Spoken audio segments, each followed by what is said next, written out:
All right, greetings, folks. This is Rob, Sentinel Apologetics, with Dr. David Falk.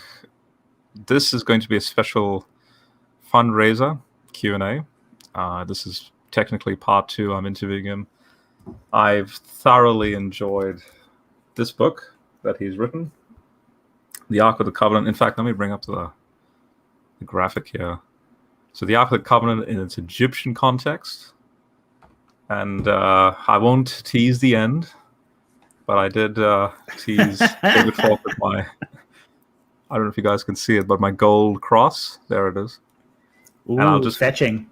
That's an Easter egg there. I'll just leave it at that. But that's pretty much the quality of the work that everything that in that book. It's probably the first book you've done on. Oh, this is the first type of book that's amalgamating all the latest in scholarship in regards to, the Ark, Egyptology. Well, there wasn't a lot of scholarship. It was sort of a verboten field. One of the problems with doing a book of a scholarly nature on the Ark of the Covenant is you kind of sort of fell into this unhelpful dichotomy.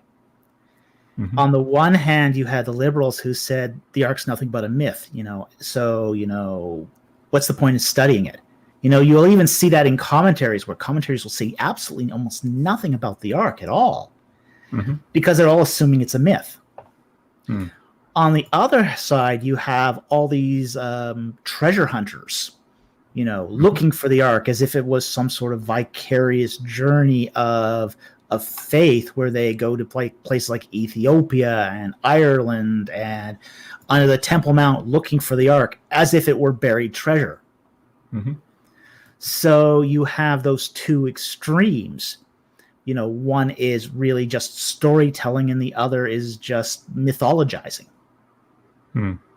So because of that, very little serious scholarship has ever been done on the Ark. Now, it's amazing. A lot of serious scholarship has been done on the tabernacle, but not the Ark itself. So this has been the first time in about 100 years that anyone has actually done any serious study of the Ark. Right.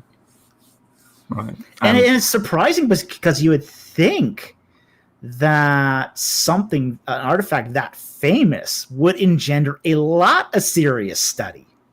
Right. And just, you were also on Converse Contenders channel, so he's a good friend of mine as well. And he recently got Walton on. And just to let you know, Walton thinks your book is great as well. So, yeah. Well, I know Walton recommended it for his in his list of top 5 books of 2020. Okay.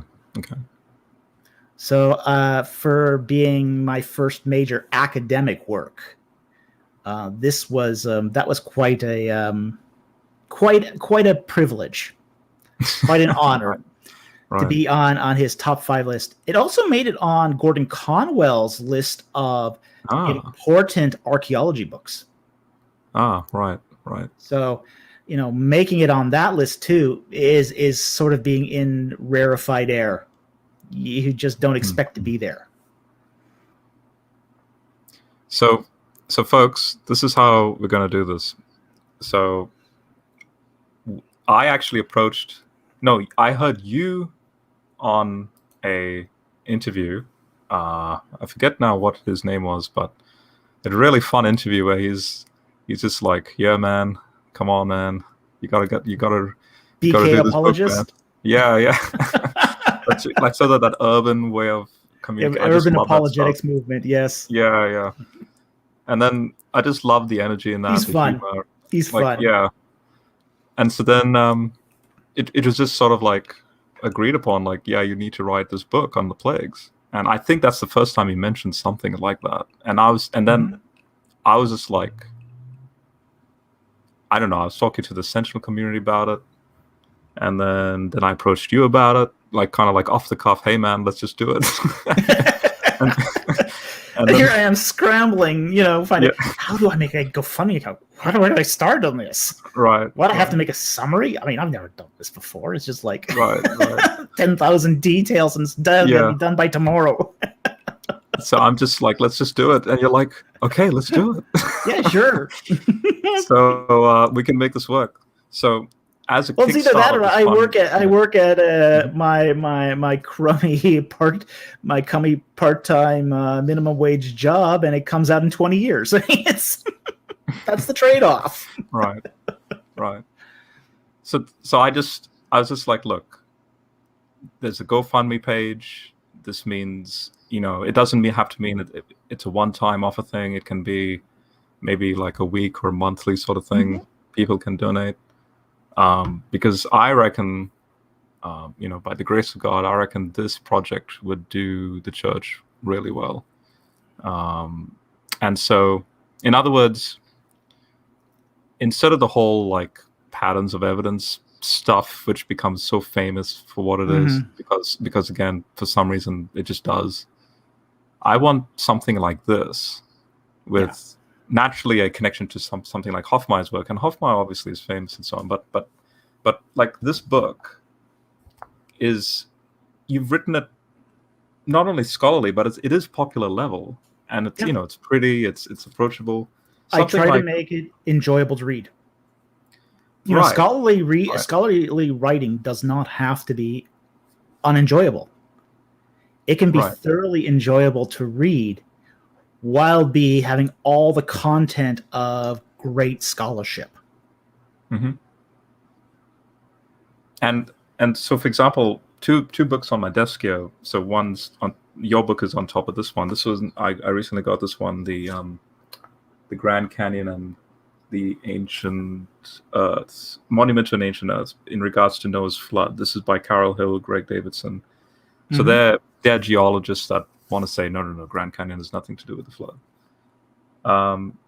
But the point is, when you look at this book and you see how it's laid out, it's amazing scholarship and just this high quality stuff. And in fact, I think it's it's Kriegel Publications. Yours is Hendrickson. Mine's Hendrickson, yes. But yeah, so how we're going to do this today is I want people to, any question you have, but if you can, send a super chat, and all the super chats will go to David Falk. On top of that, the link to his GoFundMe is in the video description, and also put in the live chat here. And I want this to be kind of like a kickstart of this fundraiser. So any donation can help, and that's pretty much it. So as maybe this is not a super chat, but maybe we can start with this question. Oh yeah, that's the point. The project is the Exodus, the plagues, and as this person is saying, what will be the scope of your next work on the plagues? And that seems quite a broad question, especially since you haven't really started the project. But well, I've already done some planning and even starting to put together a book proposal. Okay. So I have an idea of what my scope's going to be. Okay. I'm going to start with the return of Moses to Egypt and work through to the parting of the Red Sea. Okay. The Red Sea. And what I'm going to look at is essentially the Egyptian culture that predicated all those ideas. So essentially, what do these plagues look like from the perspective of the Egyptians? Because we got the Israelite perception of these plagues. But what would the Egyptians, how would they have perceived them? Because that's going to tell us a whole lot about what these plagues were meant to convey, the whole message behind them, the theological, the cultural message, because there's a lot of texts that can be consulted on this. And each of those texts brings with it a piece of information. And that piece of information will help us to understand the plagues in new and interesting ways. Interesting. And that's that's the teaser. That's the pre-teaser teaser. Yeah. Super chat coming by Benjamin, a good friend of mine. Thank you for that. So his question is, was Egyptian influence long-lasting on Israel? Is this why we find ankhs, wings, sun ray, and scarabs with sun discs on official Judean bullae? Yes. The answer to that is definitely yes. It was very long-lasting. Okay. We find that Egypt is referenced more in the biblical texts than any other neighboring, any other of Israel's neighbors. It occurs over 550 times. It occurs in most of the biblical texts up to the New Testament and even part of the New Testament. It occurs twice as often as its next closest influential neighbor, which is Babylon. Mm-hmm. Moab, Ammon, Aram, all those little neighbors don't even get a fraction of the mentions that Egypt does. And it isn't even just, say, references to the Exodus, but there are many of those. There are many references to the Exodus. But it is also references because in, say, the kingdom period just before the Babylonian exile, there is this talk that if they get invaded, that they're planning to run back to Egypt, where God says, don't go back to Egypt. So there's this constant warning in the prophets that if you go back to Egypt, it's not going to end well for you. So we get many, many references to Egypt in the Bible, starting all the way from, say, the Table of Nations in Genesis, all the way to Christ fleeing to Egypt in the New Testament as a child. I've been writing on that, by the way, for my local study group. We're going through Mark. I came to Mark 6 when it speaks about him going to his hometown. Mm-hmm. I was surprised to see that there was a debate about when we call him Jesus of Nazareth, we don't really call him Jesus of Bethlehem. We don't. And I was surprised that there are some scholars, like Marcus Borg, for example, thinks that no, he wasn't born in Bethlehem. That's just Matthew's theological make-believe. So in other words, he was born in Nazareth, he grew up in Nazareth, and then the Bethlehem thing is to just fit Micah 5. But then when I was writing that study, I then tracked with basically then that Egypt connection. I even noticed that they're traveling down and apparently 150,000 Jews, apparently some of them were slaves at around that time or something. Well, there were 5 cities in Egypt that were primarily occupied by Israelites. Sure. Or had large Israelite populations. Yep. I mean, you had a large Israelite population at Alexandria. You had a large population at Tel Yehudia, which also goes by the name of Heliopolis. You had there was actually an Israelite temple at Tel Yehudia in Egypt. In fact, 2 of the 4 Israelite temples that were ever built were in Egypt.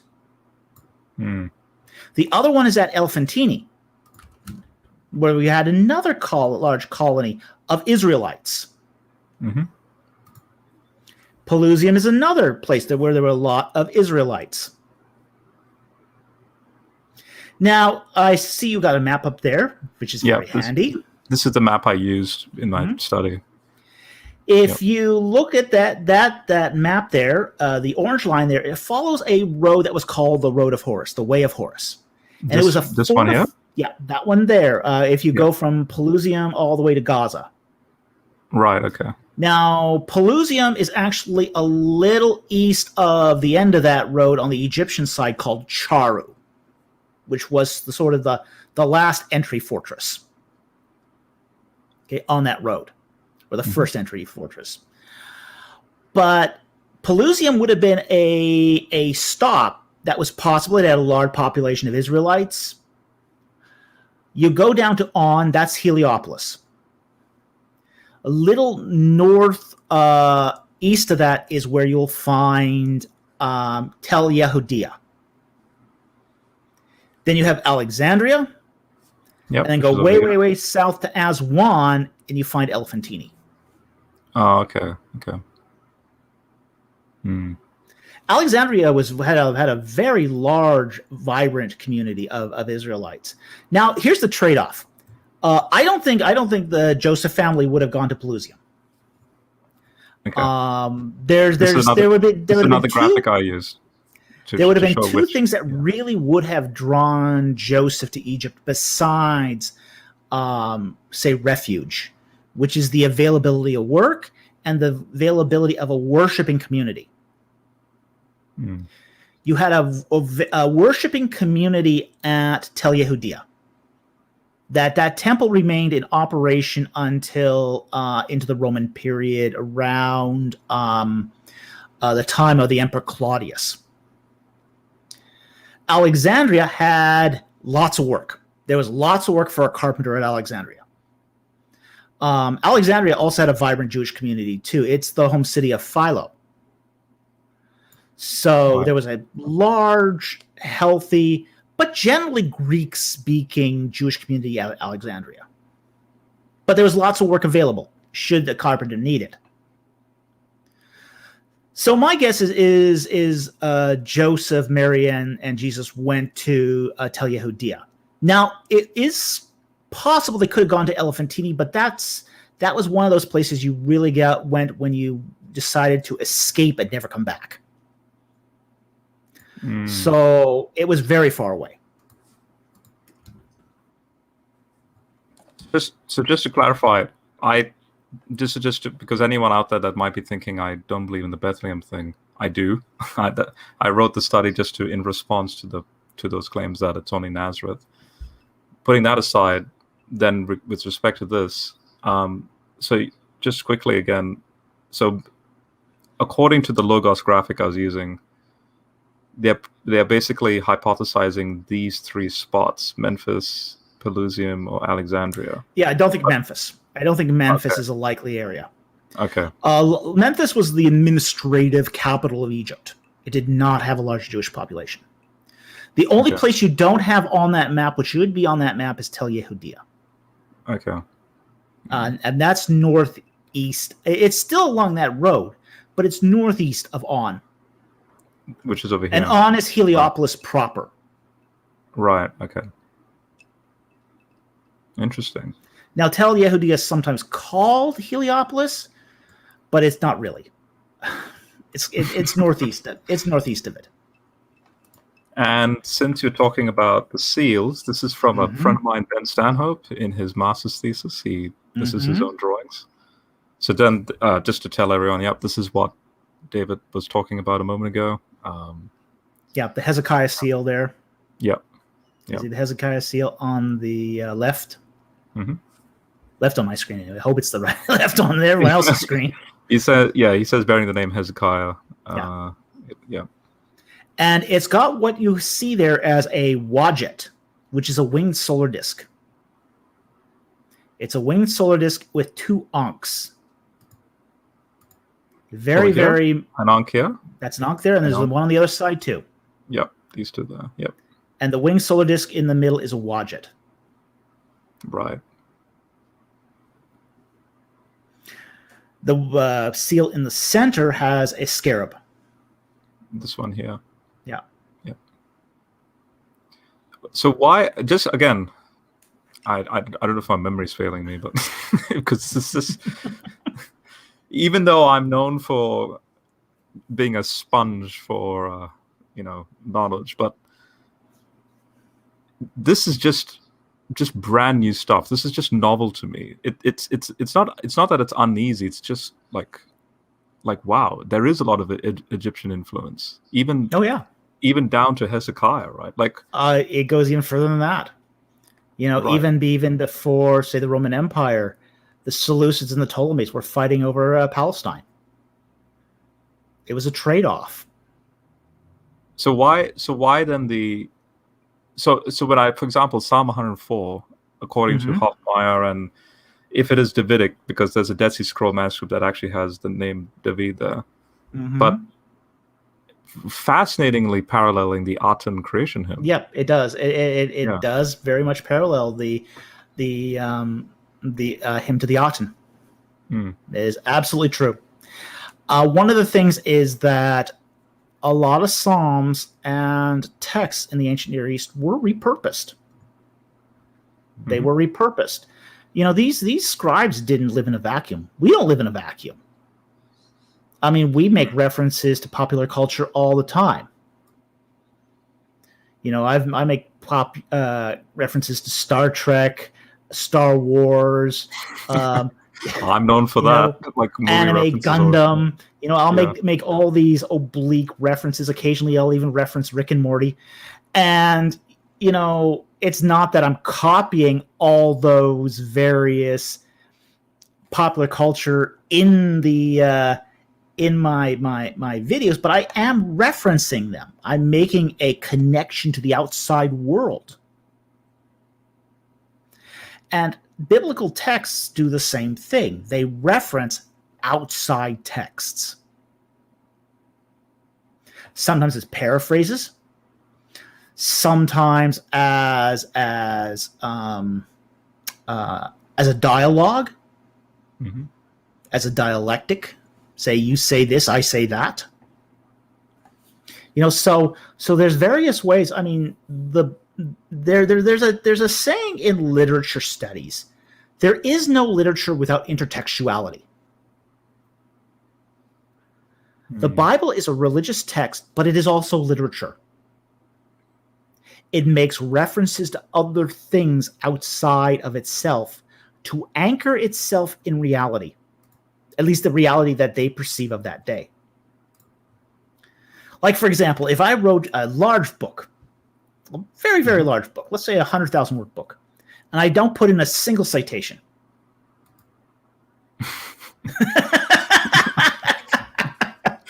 I just write out of the top of my head.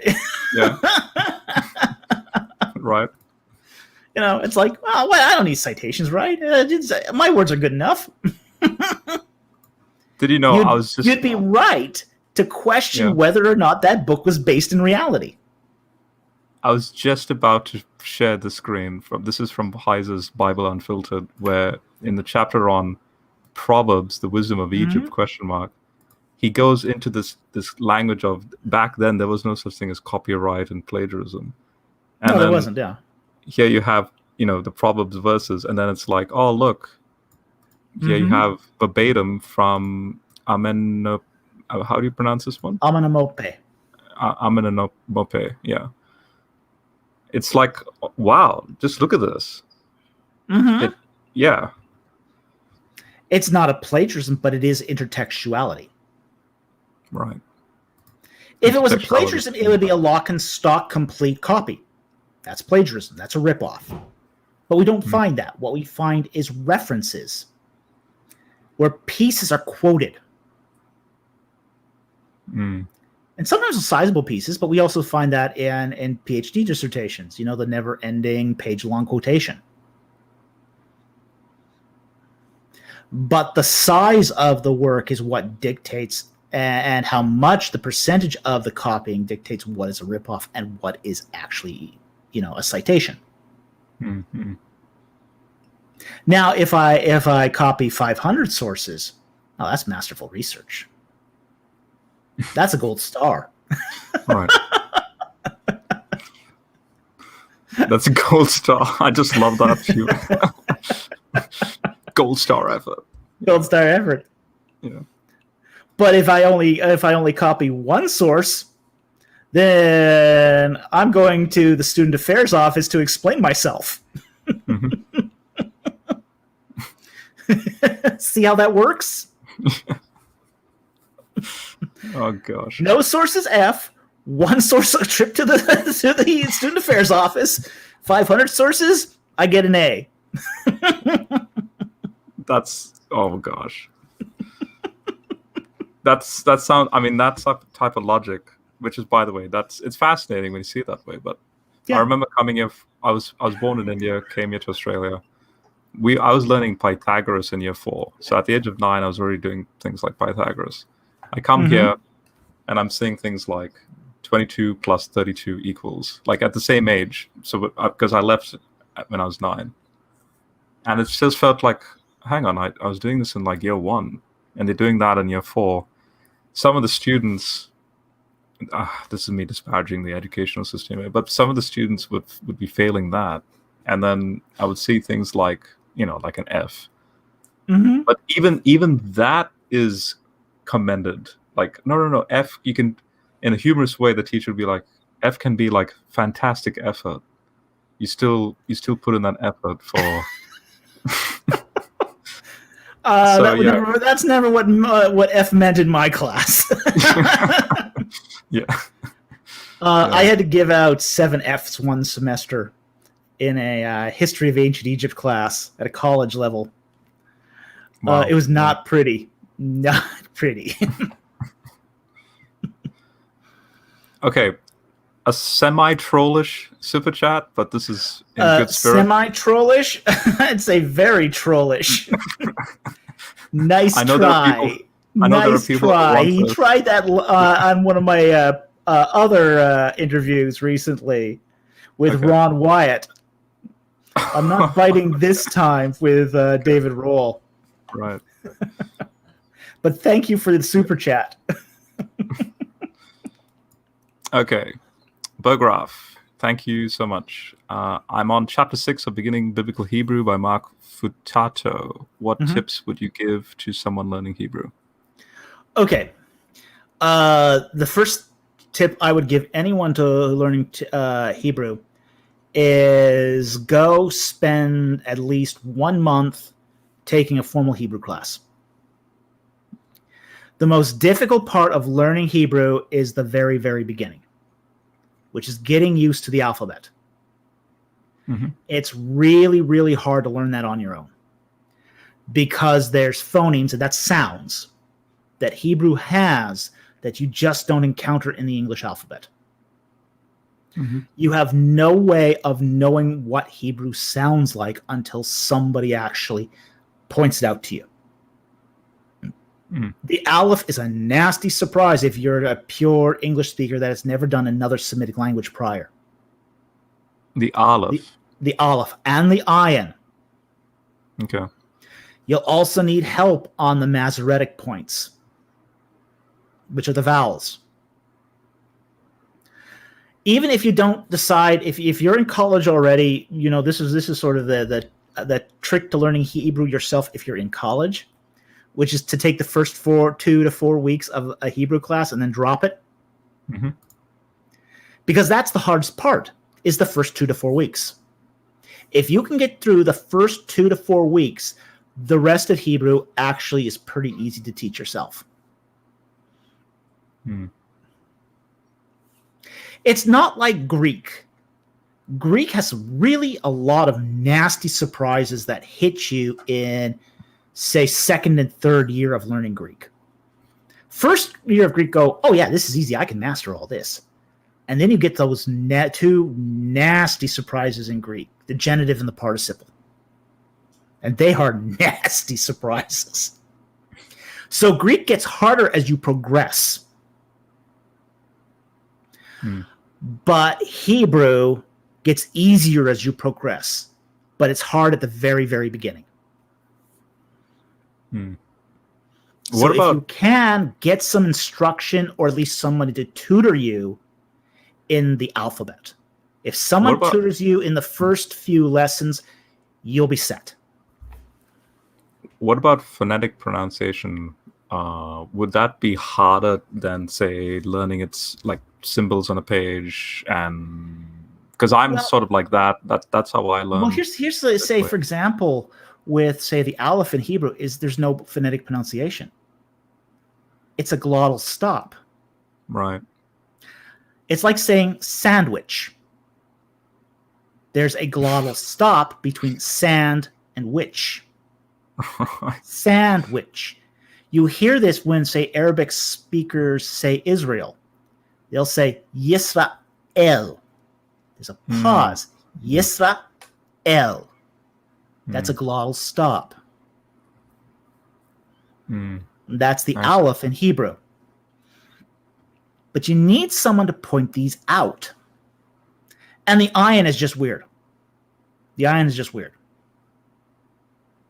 Ooh. So you do need some instruction here. Ooh. Then I'm gonna. Then you have multiple H's. Okay. You've got multiple T's.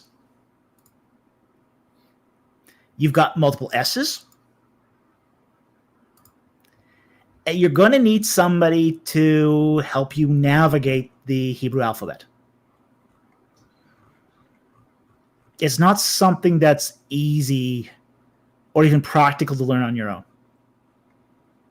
own. But if you can take that course and drop it, best advice I can give you for learning Hebrew on your own.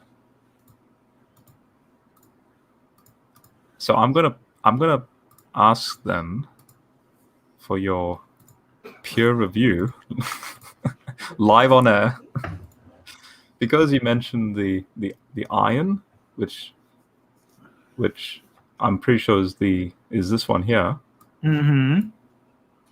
So Heiser takes Megiddo as not a plain Megiddo, because I didn't know this, but apparently Gomorrah starts with an ayin. Like he says over here. You do get some consonantal shifts sometimes between Semitic languages. It does happen. And it happens in some very, very weird ways sometimes, in some ways you wouldn't expect. Like, for example, take the ayin. When the ayin enters into Akkadian, it becomes a round H, because an ayin is actually a fricative. And when it goes into Akkadian, it loses that fricativeness, for lack of a better word. Okay. So when that H comes back out of Akkadian into another Semitic language, it can then change. If that H is dropped, if that H is not preserved for some reason, it can be dropped. And then you can get an ayin or an aleph.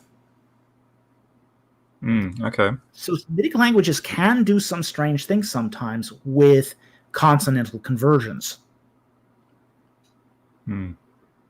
So what Heiser is suggesting here is totally possible.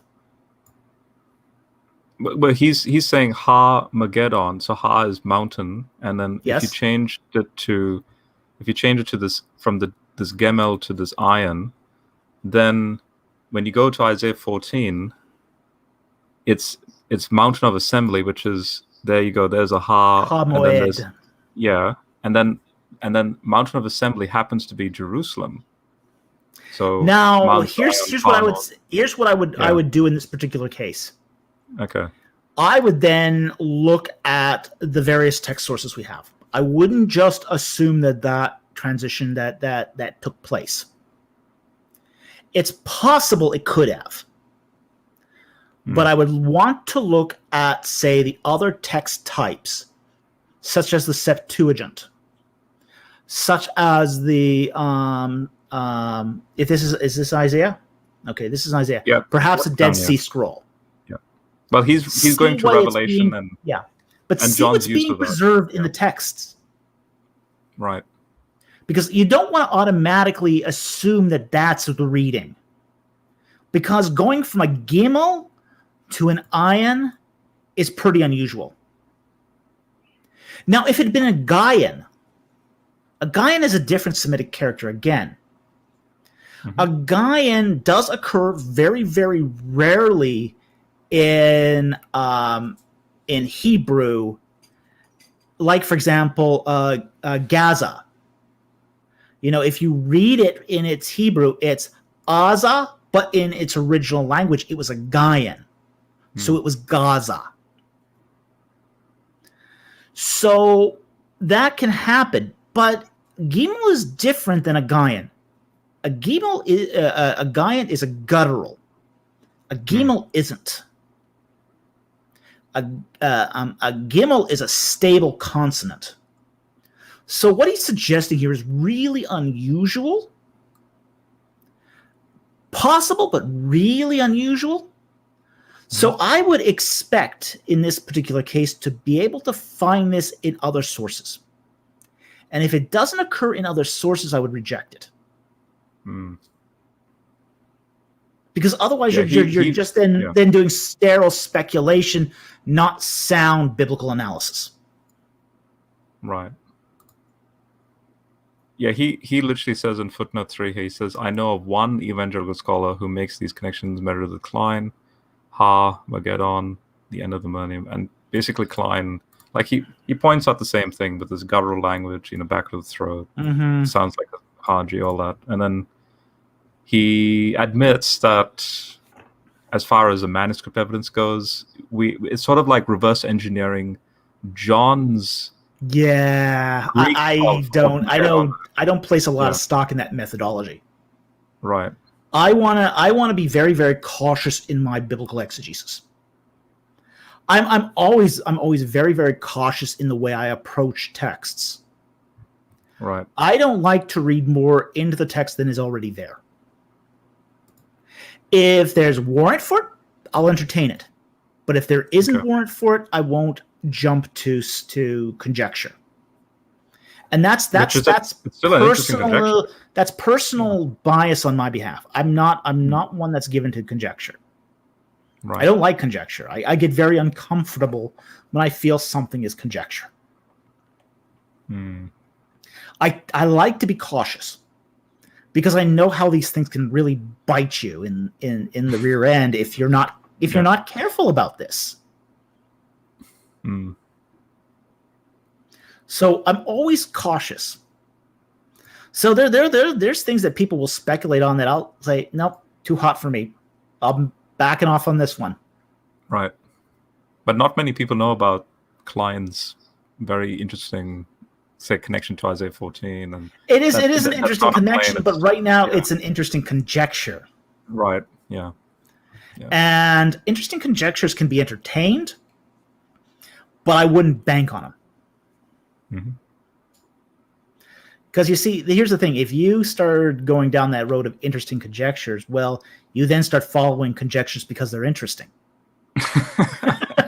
And we know where that leads. Yes. It doesn't end well. Ron Wyatt. Hello. Yeah, exactly. Right. This super chat just came in. Thank you, Sean. So I do not have a question. I just wanted to donate and share how much I appreciate Dr. Fogg's scholarship. I'm thankful my son Chandler made me aware of this channel of Dr. Fogg. So Chandler's thank you very much. Really appreciate that, Sean. Now Benjamin says thank you. He says alt chronologies like Bimson's MBA Joshua. Thumbs up or thumbs down? I don't know what this is about. Okay. I don't think. Middle Bronze Age Joshua is not going to work. Is not going to work.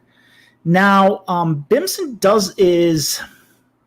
holds to a conventional chronology, but he moves all the dating, say, the archaeology, to a later period.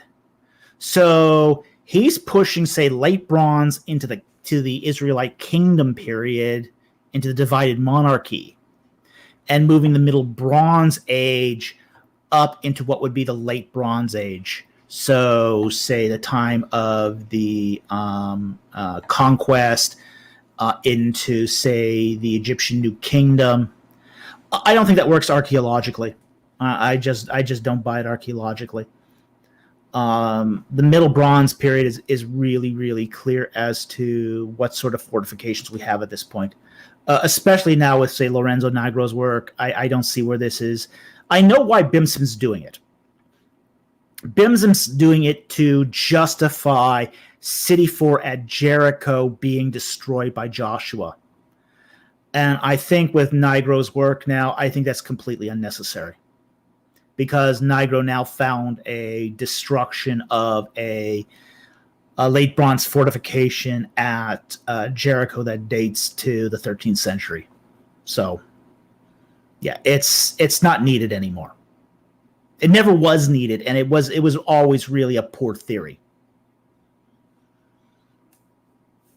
So I give Bimson here a thumbs down. Okay.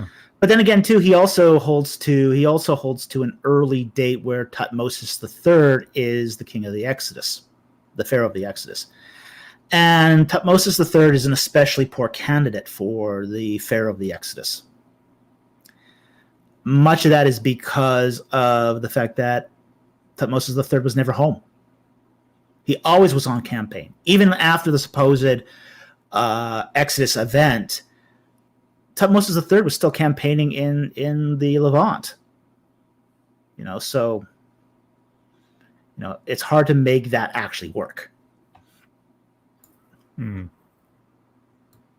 Oh, and so just again quickly for anyone coming in right now, this is a fundraiser for Dr. Fox's book on the plagues and the Exodus, and it'll require like a 1 year sabbatical in some sense to. It will, yes. It takes about a year to produce a book. Yeah. To produce a book from scratch, I can produce it in a year. Now that's actually considered to be really, really fast in the whole academic field. Producing a book in a year is really considered to be a high output author. Yep. A lot of authors will take 4 or 5 years, even with, say, having a sabbatical, to produce a book.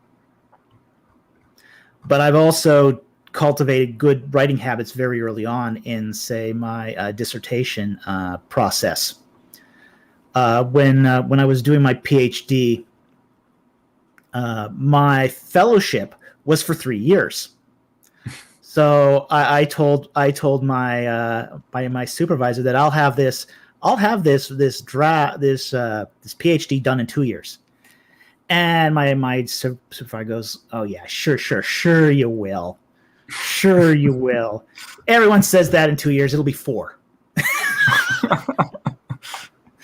Well, right. I did get it done in 2 years. And he goes, Was that because of time dilation? Financial dilation. Running out of money, and no more was coming. Right. So I'd managed to get it done in 2 years, and I had submitted it, and he goes, and he goes, "I wasn't expecting you to have it done at this point. Now we got to get an examiner." I said, "I told you we'd get it done." He goes, "Yeah, everyone tells me that it'll get done. No one ever does it." They made me wait 8 months for an examiner because they didn't have one prepared. So what you mean? Wait, 8 months? Is that because examiners are examining other stuff, or? No, because they actually have to hire one, get a contract. There's a negotiation. They have to search for one. It's a process. It's the slow wheels of academia.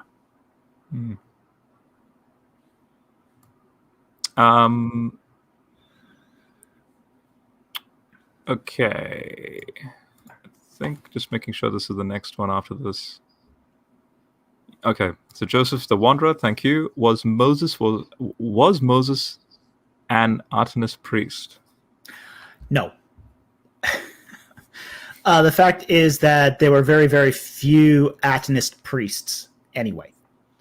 There was actually really only one Atenist, or 2 Atenist priests, and that was Akhenaten and his wife Nefertiti. They were really the only Atenist priests. There were servants of the Aten, but they weren't priests. More or less, Akhenaten got rid of all the priests and made the priests come from the royal family. Is this a hint of Hofmeier's hypothesis of that so-called Damascus Road experience? Akhenaten? Yeah, Jim and I we agree on a lot, because I was actually trained by Jim Hofmeier. Mm-hmm. He was my master's supervisor. So I learned a lot of stuff from Jim. But on Atenism, him and I disagree. Okay. Jim thinks that Atonism is monotheism. I think it's pantheism. Because you look at, say, the Atonists' text, the text of the Aten, and it says stuff like all is Aten. Everything that was made by and of the Aten. All that was give life was breathed life in its nostrils by the Aten. Aten was before and will be to come. All is Aten. Well, wait, so that's we not monotheism.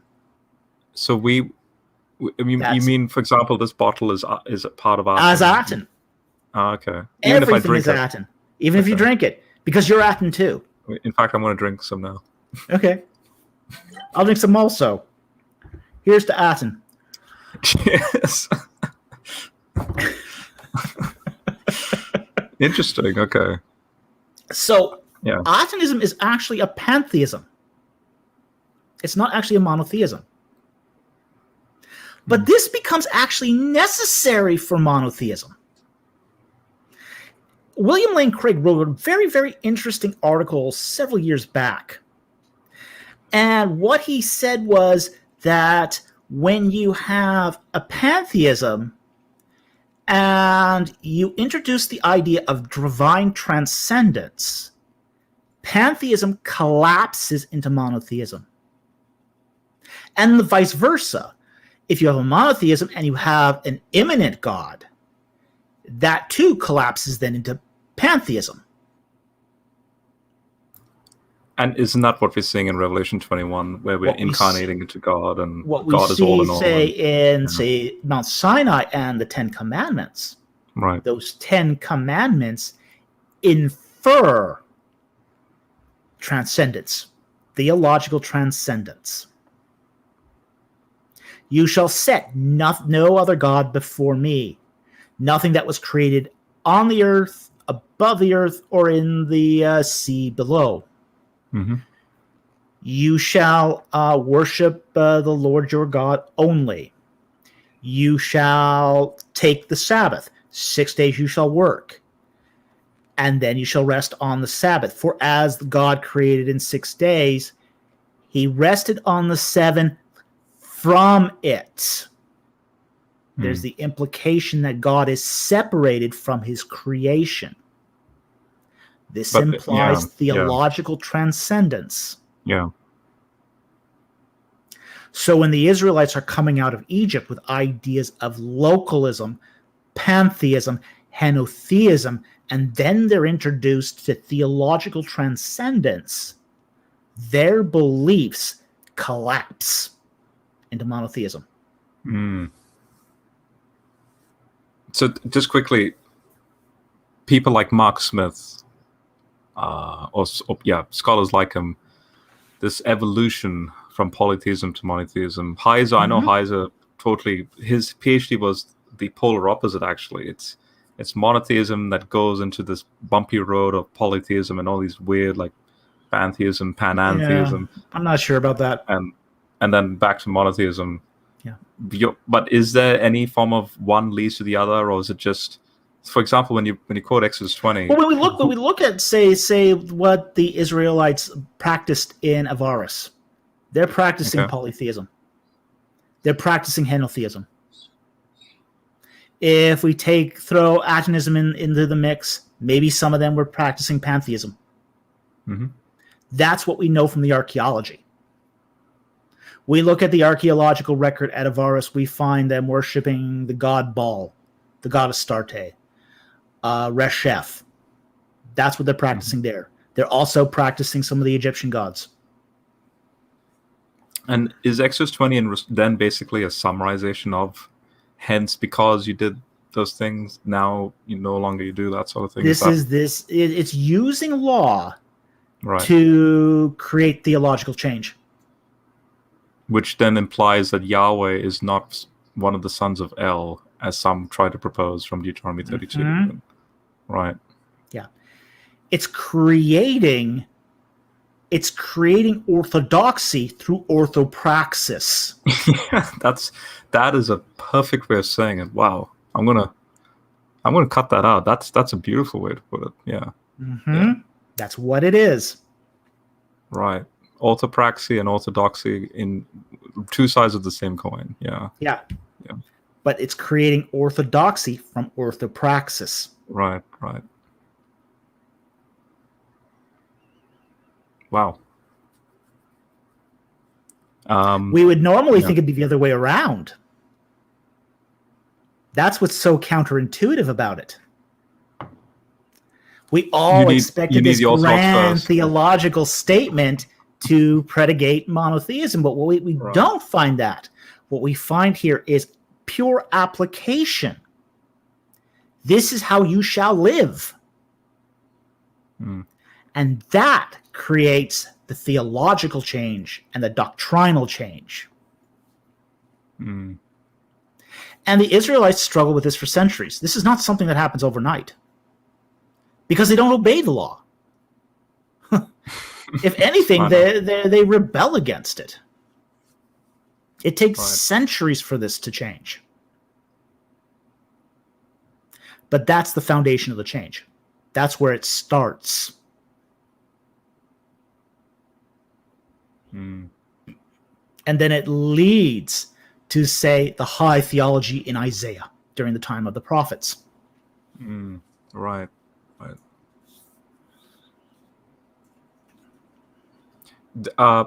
Okay, and then we'll go to the next super chat after this. But I found it quite interesting. So to bring up back the Logos program. So I use the ISV translation, International Standard Version. And Heiser actually brought this up in his Exodus podcast, but he wasn't aware that there was a translation that he argued for in this particular translation in Exodus 6:3. He's depending on a scholar that's recently passed. He's already like in his 90s, but his name is Francis Anderson. Now, a lot of the translations will say, and this goes back again to that Mark Smith sort of argumentation that, oh no, you see that you have this evolution, and they'll use this verse. So for example, I'll use a different translation, say King James. In Exodus 6:3, let me zoom in. So, and I appeared unto Abraham, unto Isaac, and unto Jacob, but by the name of God Almighty, but by my name Yahweh or Jehovah, was I not known to them. Yes. But then the ISV says, I appeared to Abraham, to Isaac, and to Jacob as God Almighty, and did I not reveal to them my name, Lord? ? In other words, like the implication is, I also was Yahweh to the patriarchs. Yeah, I don't place much stock in the latter one translation. I think that this is the better translation here. Okay. Because Francis Anderson apparently argued for some grammatical point in this, the way this is rendered. Yeah. The fact is, we don't find any archaeological trace of Yahweh in Avaris. It's not one of the gods we find there. We don't really find it. There's a debatable text that it was among the Shasu, as in the Shasu of Yahu, that's found at Soleb Temple during the reign of Amenhotep III. But that's a debatable presence. We from the Bible's own statements. But grammatically, is that possible? Like grammatically, it's probably possible. Okay. But is it likely given the context? Because, Moses brings back Yahweh worship from Midian.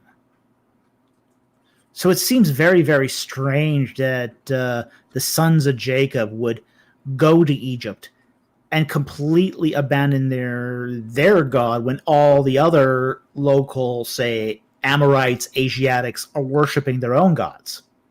Okay. So the fact is, there was no. It was a pretty cosmopolitan city. They would have been free to have pursued Yahweh worship there. There were no, say, religious restrictions at Avaris. And yet the sons of Jacob, while at Avaris, are, really actively pursuing other gods.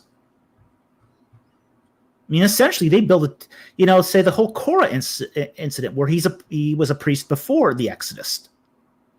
Okay, all right. He was a priest to Baal. In all likelihood, he wasn't a priest to Yahweh. He was probably a priest of Baal, and that's because the Asiatic sort of center of Avaris revolved around the Temple of Baal, which was a Semitic temple that was built there. Interesting. Next super chat. During BA and MDiv classes, I studied... Oh, thanks again, Ben, for that. I studied biblical languages, Latin, Ugaritic, and Little Akkadian. What Old Testament insights did I miss by skipping Egyptian? Ooh, that's a great question. It's pretty... Ben, just so you know, Ben Otui, he's absolutely... Sometimes he'll have a question that's really short, but oh my gosh, you can unpack that. Yeah. Well, here's the thing. Biblical studies needs Egyptology. Egypt is so formative in the thinking of Israelite religion and Israelite culture that there's all sorts of insights that here's the catch-22. There's all sorts of insights that are found in Egyptian culture that Egyptologists just don't care about. Okay, when you talk to the typical Egyptologist, he goes, "Bible? Why do you want to study that when there's all these beautiful hieroglyphics to read?" That's Is that the Batman meme? Yeah, that's the attitude of Egyptologists, right? Whereas the attitude of people in biblical studies goes, "Ancient Egypt? What does that have to offer the Bible?" Not even recognizing that most of the foreign references to foreign nations is to Egypt. And that was where a lot of, say, the story begins, is in Egypt. We talk about the three major events of the Bible, which is the Exodus, the giving of the law, and the life of Christ. Two of those are in Egypt. That's a lot of Egypt. That's a lot of Egypt. So there's so much that studying Egyptian and Egyptology offers the Bible. Here's the problem, though. There's a catch, though. It's not easy. It's really difficult, in fact. You've just got this huge pool of data. Now, that's a blessing and a curse. The blessing is that you'll never run out of stuff to study. Never. I'll never lack for work as far as new areas to research, as far as the connection between Egypt and the Bible. Just so much. And I'm talking just the published texts, not even the unpublished ones. There's thousands of unpublished texts that, if I really would... Statistically, how much is published and unpublished? How much work do we have left to do? I would say about 80% is unpublished. Whoa. Wow. Yeah, okay. 80%. 80% sits as stele in the bottom of museums and is unpublished. So hang on. Everything we do know... Oh, okay. I'm gonna play... I don't know if this question is even scholarly to ask, but what if that 80% undoes the 20% we do know? Well, here's the thing. It's a matter of statistical sampling. Right. Okay. The positive evidence we get from the 20% is not going to be negated by the 80%. Because that's how archaeology and statistical sampling works. If you get data hits in the 20%, that's not going to be negated by the 80%. Mm-hmm. What the 80% is going to do, though, is fill in what we don't know about the 20%. And that fits the Popper method, because I'm coming again Yeah. scientifically here. And Yeah, exactly. Yeah. This is why statistics work. It is. It's Right. why statistics work. It's an estimation based upon the positive hits you do get, the positive data. Mm. And this is why, even if you take the perfect sample of 100% of a population in a poll, that's only going to refine what you learn from the statistical significance sample. Mm-hmm.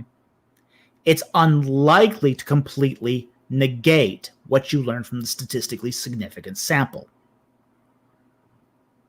Mm. That's very scientific. Mm-hmm. Yeah, but that's how these fields work. That's how archaeology works. And but you're going to find, like, for example, getting back to the Benjamin's question here, which is, by skipping Egyptian, you're going to miss some loan words. You're going to miss seeing, say, Egyptian names in the text, and there's a lot of them. You're going to not understand, say, the significance of certain place names. Although, again, you can find these all in some commentaries. You might not be able to exactly see that one-to-one correlation. You might not have picked up, say, certain pieces of cultural data. So there's a lot of interesting things that you do see if you know the Egyptian. But again, it does take. It's very difficult to learn. It's very difficult to get competent at it. It's not something where you could have just taken, say, become a PhD in Old Testament and then add a little Egyptian on the side. Mm-hmm. It's very, very difficult to become competent in Egyptology, and that's because there's just so much sources. Mm. It's sort of the opposite problem of Old Testament. Old Testament, you got one book and a lot of secondary literature. And you're basically coping with this massive secondary literature. It's the opposite problem in Egyptology, where you've got this massive amount of primary literature. And a little bit of secondary. Yeah. And the secondary is sort of catching up to all that primary. Mm. So you have to know where to find things. You have to know how to interpret them in the light of their cultural context. There's this massive material you have to learn to become good at handling the sources. So what you're saying is, guys, there's 30 viewers watching. Wouldn't it be great if all 30 started the PhD programs in Egyptology, right? It would definitely be a boost to biblical studies. Right. And right now, there's not many of us out there. Really. There's very, very few Egyptologists that have any sort of, say, love for the Bible also. Right. There's only a handful of us. Come on, guys. Buckle up and join the fun adventure. Super chat, just a straightforward. Thank you, Jamie, for that. God did it. Sure. Quote, yes. Okay. Christ Thinker says, please tell Falk I love him. I'll donate if I could. So a lot of people are saying, I've been noticing those who are not sending super chats, that in fact, I'll try and read that comment above. Let's see here. Something to do with your Patreon. Here we go. So Converse says, I donated what I could. I'm already a patron, so that helps as well. That does help as well, yes. So definitely as well. I've linked David's YouTube underneath the GoFundMe. Click on his YouTube. If Patreon happens to be one of those automated things that you don't have to worry about, and you're donating monthly like that, definitely try that as well. And your channel has gone up pretty quick as well, by the way. Like, oh yes, it's caught me quite by surprise. Yeah, that's good. Like 3 months ago, I had like 200 subscribers, and now I'm like at 2,000. And then it became Nobody a had meme heard of me instantly, right? 3 months ago. Like, 3 months ago, right. nobody had heard of me. I had a very small, dedicated set of people who watched my videos regularly. It was very interesting to look at the YouTube statistics because, say, 3 months ago, my statistics said that my subscriber base was 100% male.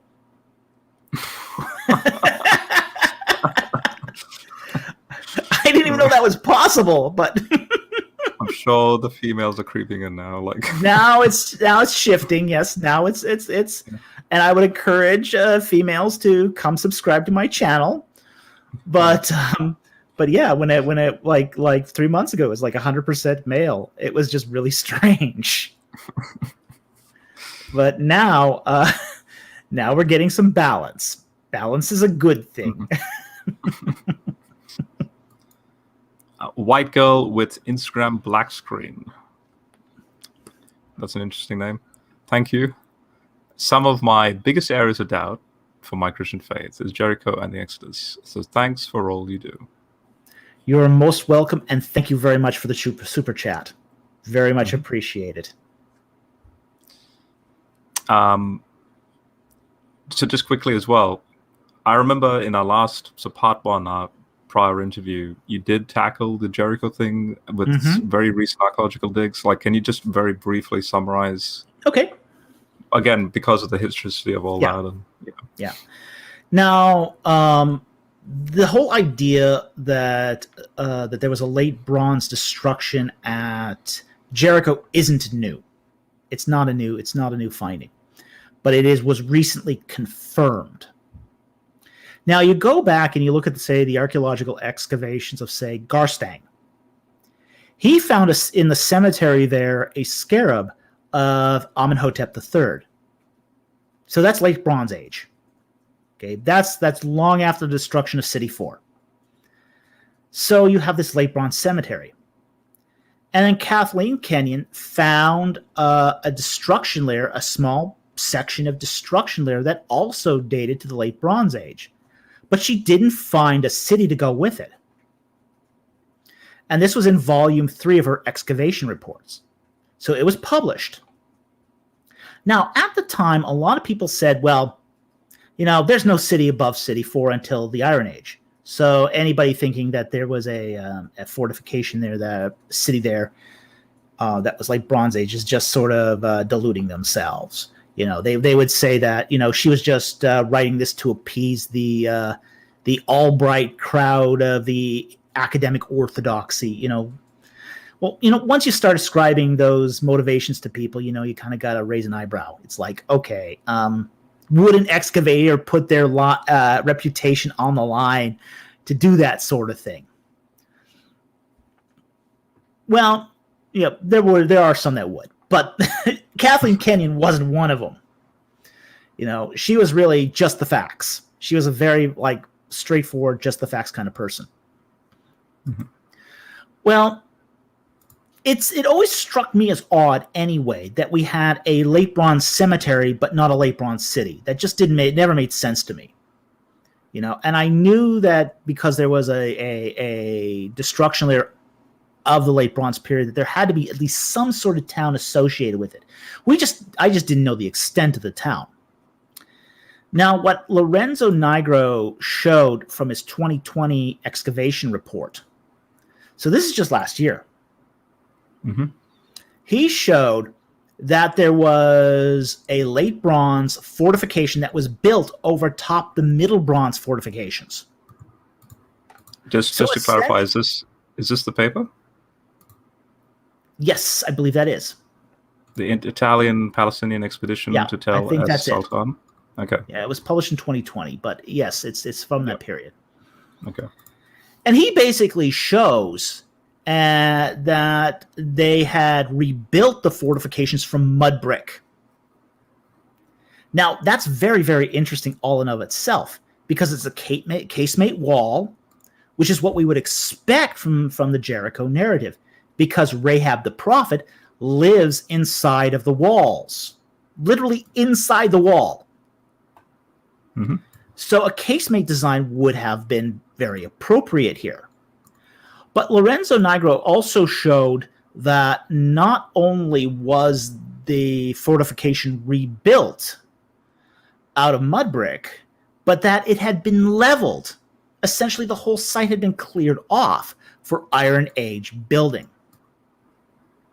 Now, that has some very, very profound ramifications right there, that he was able to demonstrate that there had been Iron Age leveling. So here's a graphic here, I'm presuming, on this particular Yeah. page that you're getting at. Yep. Yeah, he has a black and white photo as well that actually shows a section of that Bronze Age fortification. That's really quite nice. I'm just trying to look for that.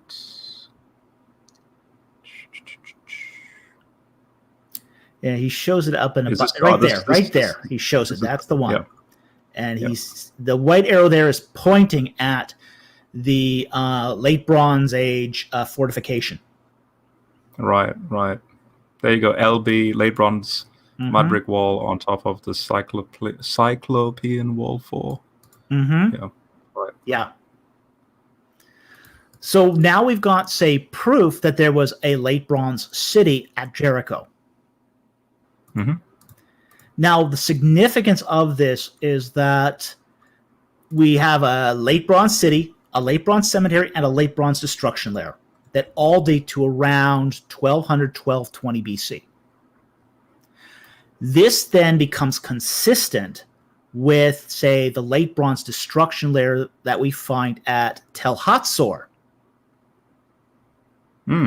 Because one of the differences between, say, Jericho and, say, Hatzor, Jericho has bad stratigraphy. It's a terrible site. There's a lot of erosion, a lot of wind erosion. It's a terrible site as far as its preservation. But Hatzor is a very clean archaeological site. And we find constant occupation from the early Bronze Age all the way through to the late Bronze. So you don't have many candidates for a destruction at Hatzor, except in that late Bronze period. So if Joshua destroyed both cities, as the biblical texts say, then there has to be a match between the two cities. And we're pretty much, we're certain about the identity of both Jericho and Hatzor.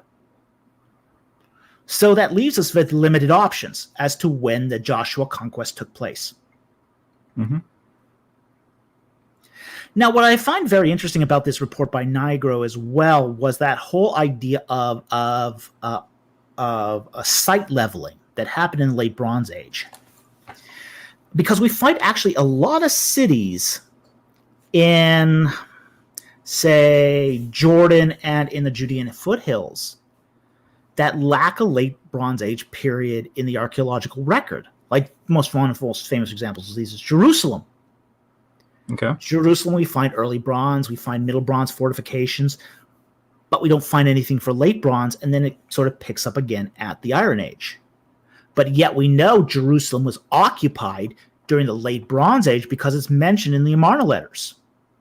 I see. Yep. Okay. So what Lorenzo Nigro has done is he's opened up a new possibility here that during the late Bronze Age, people might have been leveling the cities off for future construction. I see. We find this at, say, Tel Haman. We find this all over the place where these late Bronze cities are being leveled off. We see fragments of destruction layers, but they're eventually leveled and then built during the Iron Age. So what I think is going on in a lot of these cities, like in Jerusalem, like in Jericho, like at Tel Haman, is the Israelites are coming in, they're capturing the city, living in part of it, leveling it and the rest of it for new construction. I see. just to also clarify this graphic here. He is saying Middle Bronze, some Middle Bronze 3 There's a middle rampart. one, and yep. But this is on the prior page to the black and white photo. Yeah. Right. Is there any particular, also with respect to the pottery, is there any sort of like dating chronology, calibration with the pottery that they find as well? The pottery does date to the late Bronze Age and to roughly the period of Ramses II. Okay. Now, the late Bronze, the area of era of Ramses II does last a long time. That is a period of 66 years.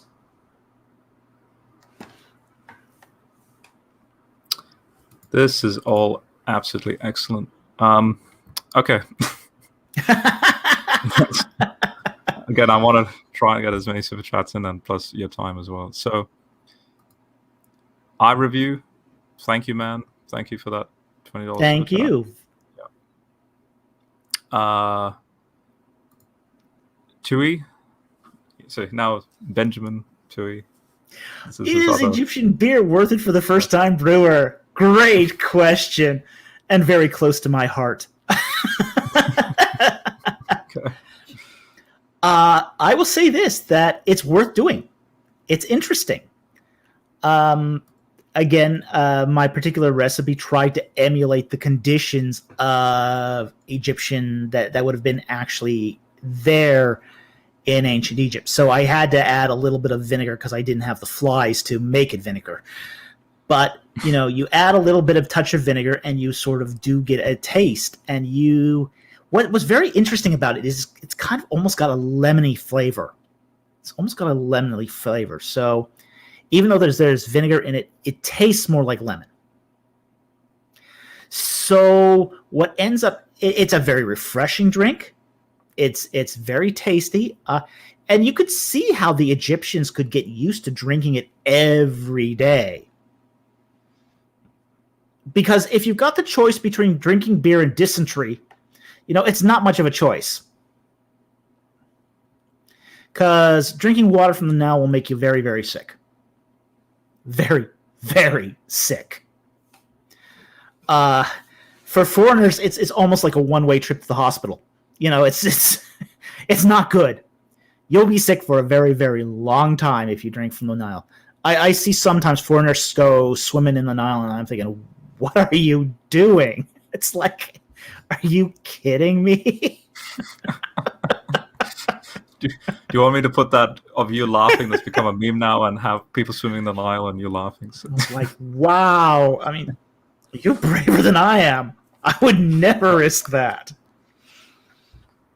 Well, I mean, even the locals in Egypt drink from albeit filters that are never changed, but they're better. It's better than drinking straight from the Nile. Mm. It's nasty. Sounds similar to the Ganges in India. Oh yeah. Well, I was fond of saying, people have this idea of the Nile being this beautiful, idyllic river, but if you think about it, it's Africa's toilet. Hmm. Everything from East Africa gets flushed down the Nile. It's not pretty. It's not pretty. Right. But yes, brewing Egyptian beer is worth it. It's an interesting project to do. I wouldn't say it's as good as, say, American beer. But I will say this. If you carbonate it like it was an American beer, it's very nice. It's very nice. If you drink it flat like the original Egyptians did, it's kind of iffy. I wouldn't bother. But carbonated, oh yeah. Self-carbonate, and it'll self-carbonate too. Oh, okay. It'll self-carbonate just like a cider does. So it's really wonderful. Biblical Brainstorm. Thank you, man. I loved your videos on Abraham's trained men and on King Raphael Hammurabi. What other proofs do you think places the patriarchs within this period? Ooh. Well, the fact is that Joseph would have had to have arrived at Avaris during the time when the chariot was extant. Okay. Now, we don't find the chariot extant in Egypt until after 1666. So that would necessarily place Abraham roughly a century before then. So we are sort of forced to put Abraham in that period, even if we didn't have that synchronism, because of the Joseph narrative. But we don't have a lot of other proofs for the patriarchs.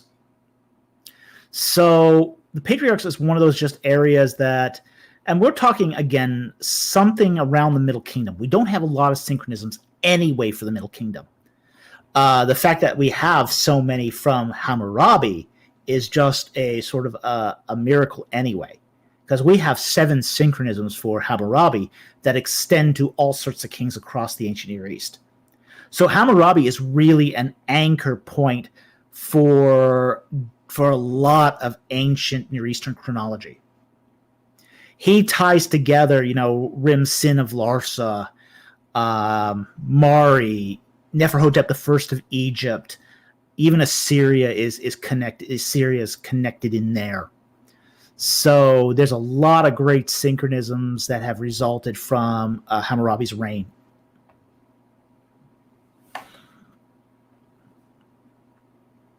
Okay. The next one, Sinaiticus, Apologia, not Gia. Thoughts on the realism of the Noah's flood, local flood or global flood, not a real event or based on something real, etc. Ooh. I'm going to defer that question. First of all, thank you for the super chat. Yes, so very much appreciated. Yeah. I'm going to have to pass on that question, and the reason why is I'm still formulating my thinking on this.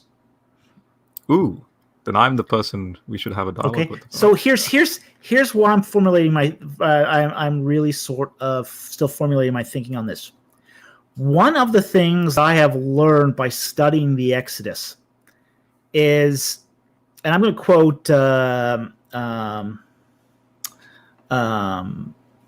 Neil deGrasse or whatever his name is, where he says, Neil deGrasse, where he says you can know about enough about a subject to know what you can get right, but not know enough about a subject to know where you're wrong.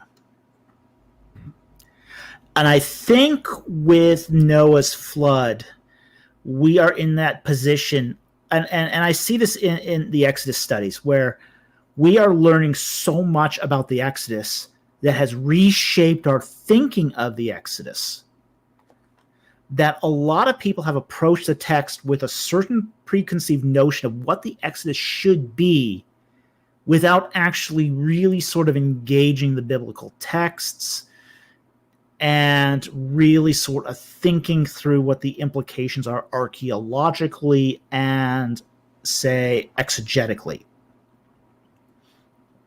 And I think we are still at a point as far as Noah's flood where we're still sort of sorting that out. I don't think we fully understand, say, the exegetical issues, the interpretive issues, the cultural issues that go behind Noah's flood. Now, I'm going to say this too about science as well. I think this works both ways. I'll say that many people are misinterpreting the biblical text as far as, say, Genesis goes. And at the same time, I'll also say of science is that it changes every 50 years. It goes through a scientific revolution every 50 years. And it has done so consistently for the last 200 years. Mm-hmm. So we're still in a process of figuring out the science. So I'm not about to interpret Genesis according to science. And at the same time, too, I'm going to hedge my bets on, say, interpretation of Noah's flood and creation until I understand the text really, really much better. Interesting. I'm just wondering, have you heard of an archaeologist, anthropologist named Jeffrey Rose and his work in the Persian Gulf? I believe I've encountered the name in passing, but I don't know what Right. he's actually purporting. So he, I'm familiar with the local flood, and I'm also familiar with the global flood hypothesis. Are you familiar with the Persian Gulf flood? Like Yes. something like this, where you have during the Pleistocene and Holocene, right? Yeah, I'm familiar with that hypothesis. Yeah. Right. Sweet. Okay. But I am gonna sit that one out until I'm really have the firm grasp of the biblical details. Okay. I'm not going to again, this is my aversion to speculation. I have a natural inbuilt aversion to conjecture. And I feel like if I did offer an opinion here, it would be too close to conjecture for me to be comfortable. I personally like the fact that you mentioned the Ark in your work as a box. And this is the Marsh Arab. They have reed huts like this, and apparently, according to Gopher, like there's Akkadian loanwords in Genesis 6 that speak about. It's not Ken Ham's Ark. It's like the Marsh Arab reed hut thing with a few farm animals on board, and yeah. Well, the biblical text describes it as a teba, right? And that's an Egyptian loanword. Okay. That's an Egyptian loanword that means a chest, a box. Now, that much I can comment on because that part is clear. That part I understand. It's all about boxes and furniture. And what the Ark is there is it is a sacralizing converter. It takes something profane, puts it in a box, and what comes out is holy. And hence the Lord closes the door on the Ark, all that language, and then chaos outside, and the time spent in the Ark is the time of converting the contents to make it holy. It's a sacralizing converter. That just blew my mind. I'm just like, what the heck? We see this in temple ritual all the time. Right. It's it's exceptionally common in Egyptian temple ritual. In fact, that's how they get profane offerings into holy space. There's this neat little portico at the back of Karnak Temple in one of the early Tutmosis III temples, where there's this window where people would come by, drop off their offerings. The priest would take the offerings from the window, put it in a box, do their rituals, and then just move the offerings all the way around the corner to the next room where the idols were. And there they would present the offerings. But even in a kind of confined temple like that, it still had to go through this process of ritual conversion, that sacralizing converter, to make unholy offerings holy, acceptable to the gods. Yep. Amazing. All that symmetry. Yeah. That theological symmetry, and also the textual symmetry in that.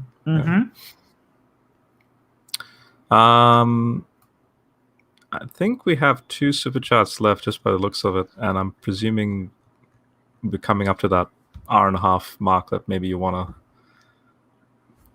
That's the thing. It's up to you. I don't know how long you'd like to continue, but yeah. Okay. Yeah. The next one is White Girl with an Instagram. Thank you. Since you guys are talking about the subject, is there any evidence that Yahweh was an Ugaritic god, like so many scholars like to say? Which is, again, going back to what I don't think so. Right. We find El as a Ugaritic god. El being the father of the pantheon of gods. But we don't find Yahweh in the Ugaritic pantheon.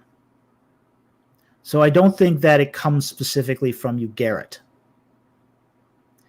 Now, I think Yahweh was worshipped, say, in the southern Levant, in that area around, say, Edom, Midian, Sinai, that sort of area. I think there's evidence for that. Mm-hmm.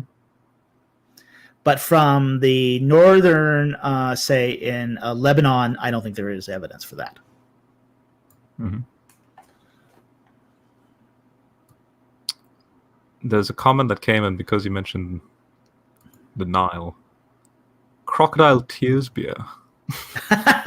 That's, imagine if you made your beer, and that's your label, crocodile tears. Yes, yeah.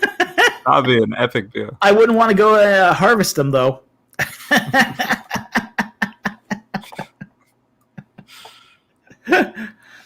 Amazing. Mm-hmm. Sean Maynard, your opinion. Thank you for the super chat. Some Jewish tradition says that Melchizedek is Shem. Hebrews writer doesn't seem to know this. What would be evidence for or against it? Okay. This is a huge topic, by the way. This is a huge topic. Thank you for your super chat, Sean. One of the things about that whole Melchizedek is Shem, it comes from Talmudic legend. That's where it comes from. Okay, so you're talking about Talmud, and a lot of Talmud is legend. Now, we are told that Melchizedek was king of Salem. In the book of Hebrews. No. In Genesis. Sorry. In Genesis. No, yeah. Genesis, yeah. He's referred to the king of Salem. Yep. Okay. Sorry. Okay. So his name comes from, he is a priest of God. We're not told which God, but assumingly the God. His name, Melchizedek, is a theophoric name. It means Zadok is king. So that's a pagan god's reference. And he was king of what was Salem, but we find that in the Amarna text referred to as Urushalem, the city of Salem, and Salem was another Canaanite god.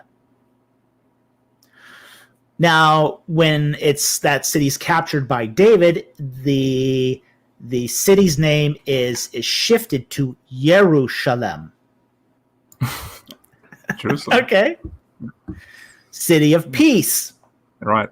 Yeah. Okay.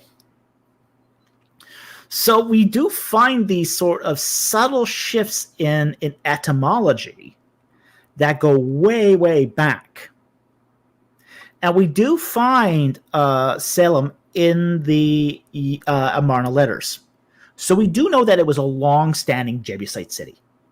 Mm-hmm. And Melchizedek was most likely a Jebusite king. So he's not Shem. There is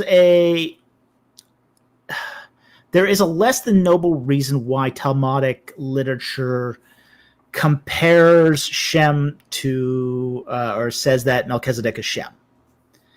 And that is to sort of dicker with the genealogies so as to disqualify certain Christian understandings. But that's a large topic, and I don't really want to get into that. Right. Okay. Yeah. So, because I'm also thinking of, just to throw it out there as well, like you have Psalm 110, and then a Melchizedek scroll in the Qumran literature that he's known as an Elohim in Psalm 82. Yeah. And then Hebrews, the author of Hebrews, amalgamates all of that into like priestly language, and that Jesus is that Psalm 82 Melchizedek figure. Like, yeah. But just the name itself is very interesting. And I didn't know coming into that. I didn't know there were, like, I knew before you answered, but even now that you've sort of reaffirmed it, where it's actually two words, Mm-hmm. It's not like a name. It actually means something. It means something. Yes. Yeah. Um, we have one more super chat, but it's just a super chat again Well, from thank you, IR Review. Thank you, $20, and there's no super chats. Ooh. So we can either sit back and or just it's up to you. How's my partner doing? Kiara? Kitty? She's not responding. How are you doing? Okay. Yeah, we can go on. Okay. We're fine. Okay. So I'll wait for the super chats to come in. Remember, folks, all super chats go straight to David. So yeah, what I'll do is I'll think of something to do. Let's see. If I go... Okay. This is more in Exodus in relation to the 5 U's book. So Gary Rensburg's alternative dating. Oof. What's your thoughts on that? Oof. Yeah, that's going to get ugly. Okay. Because I'm a secret fan of Gary in the sense that I saw some of his great courses, lectures on Genesis. Gary and I have butted heads over the Exodus. Okay. We've, and he's James Hoffmeyer and Gary have gotten along very well, and they've actually worked on projects together. But Gary and I have just been like oil and water, just. Okay. And so we leave. I don't I don't have I place a high value on Rensburg's super late Exodus. Okay. He places the Exodus at 1100. Mm-hmm. Now, what he has to do to get there is he has to totally reinterpret the Merneptah Stela, which seems to be the highlight in this debate in the book as well. He keeps bringing that up, and he's got to reinterpret it. That basically saying that the Merneptah Stela refers to Israel in Egypt. I don't think that's viable. I don't think that any Egyptologist would go along with that. And I think it's kind of a silly argument because the whole poetic section of the Merneptah Stela is, and really of all these poetic stelas, is saying what the Pharaoh did to suppress foreign powers. Yeah, so he's going to talk about all these foreign powers he suggests, and then he talks about this domestic one? That doesn't make any sense. Right. But what would be... So why does he hold it, though? Like, I know about the His Stela. teacher held it. Okay. If you really went down to the roots of it, why is he hold? Is it because when I saw the title alternative, immediately I'm going ooh, but yeah, is that the reason why? Mentor and then it's a mentor thing. Okay. Yeah. And frankly, Rensburg's exposure to the Egyptian material is pretty limited. I mean, again, he's one of these biblical scholars who decide to add a little bit of Egypt. And it doesn't always come out well. If you really want to go that avenue, you're better off having a lot of Egypt and adding the Bible to it, not the other way around. Because you're just more likely to achieve competence, at least in handling the primary sources. I will absolutely fully admit that I will never handle the secondary sources in biblical studies as well as a PhD in the Old Testament. Because that's not been my focus of my training. But I will handle the primary sources in both fields competently because that has been my training. Right.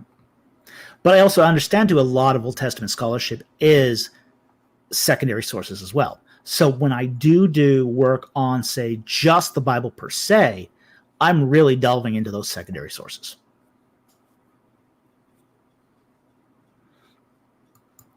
Super chat.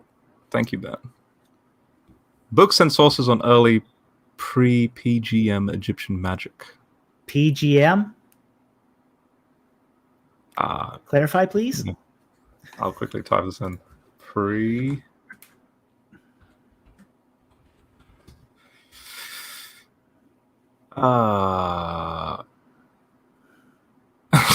Even the PGM on Google is just PGM. I don't know. I don't know what PGM is. You'll have to explain this. Wait. Oh, Papyri Graecae Magicae. Okay, I know what he's talking about now. Latin abbreviation. Okay. The Greek magical papyri. The Greek magical papyri is Ptolemaic papyri. Okay. The best book on Egyptian magic was written by Robert Rittner. Bar none, it's the best book on Egyptian magic. Robert Rittner, he did it in 4 editions. The 4th edition is excellent. They're all excellent editions. Published by University of Chicago. Really, really excellent. Geraldine Pinch did a really good book on Egyptian magic too. My only annoyance with Geraldine Pinch is that she doesn't always cite her sources well. She'll say something really, really interesting, and then you'll go, what's the source? And you look it up, there's no source. So Geraldine Pinch can be really, really annoying in that respect. But she's also a good read as well. But Robert Rittner has the best book on Egyptian magic, bar none. Apparently this is the Egyptian god Set on the papyri here. Mm-hmm. And very likely. Interesting. It's just, yeah. Interesting. Okay. Thank you, Sinaiticus, Apologia. I'm curious to hear your opinion why it seems like academic consensus suggests that the Exodus isn't historic or that the evidence is lacking. Now, just quickly, I'll also say this. I remember you, maybe it was on that Urban interview, but you said there's just so much evidence. Like you were... and to be honest, I'm thinking to myself, whoa, that's a pretty bold claim because... For example, Hoffmeyer in a 2011 lecture said at I think it's called a Lania lecture or something, he said, that there's no archaeological evidence and there's no this and no that, but we can tease out the details if we need to, purely from, say, the Book of Exodus. And even Bob Breyer was doing sort of the same thing. Like, but then you said recently, there's tons. And I'm thinking... yeah, I want to know that. So, yeah. Well, here's the thing. A lot of scholars were... Egyptology is not known for its methodological processes. I should say its theoretical processes. Okay? We don't, in Egyptology, have overriding theory. Okay? It's not like biblical studies where they have the documentary hypothesis that guides everything they do. We don't have that in Egyptology. Very few Egyptologists ever take a course on logic or philosophy. I just love how blunt you are with that. Yeah, it's very true, though. Very few Egyptologists ever take a course in deductive, inductive, symbolic logic, or any of that. Sure. So here's the thing. When they are sort of pressed to talk about evidence, they're sort of kind of scratching to say, well, how do we even define evidence? Now, in my particular case, I did my undergrad in philosophy. I see. So I was already familiar with, say, what is a deduction, what is an induction, what's an abduction. Just quickly, I So noticed I that on had that Amazon. framework. I had that Yeah. framework to say, okay, yeah, I know exactly what sort of methodology particular fields of history do. Hmm. So when we talk about evidence, a lot of people are going to look at evidence and say, okay, it has to be deductive evidence. When you look across the field in, say, ancient history, and nobody's using deductive evidence. There's no direct evidence being used. It's all inductive. It's all quantitative evidence. It's all indirect evidence. So if you're using an inductive method, then when you talk about, say, evidence for the Exodus, you have to sort of apply those standards that are, say, common to the field to the evidence. And if the evidence that we find used in the field in general, basically the standard acceptable methods of evidence, and we look at, say, the evidence for the Exodus, it matches those standards. So then the question, it prompts the question, well, then why can't we say there's good evidence? Because we are using the standard, what's called acceptable evidence across the field in any other respect. Yep. And that can go into what you were getting at a moment ago with statistical variance and the standard deviations and all that stuff. Yeah. So this is why I think a lot of, say, academics say there's no evidence, because they're not even sure what constitutes as evidence, because they've never thought about it. They've never considered, how do you build an evidentiary case philosophically? Because they've never had to put together a syllogism. And on top of that, I remember you saying something like, you are an empiricist? Like, in other words, I'm an evidentialist. Sorry, an evidentialist. Yeah. I'm an evidentialist. I follow the evidence wherever it goes. Right. It doesn't matter. And for me, it doesn't matter where the evidence goes. It could go to an early date for all I care. I'm just going to follow it. If it goes there, I'll go there.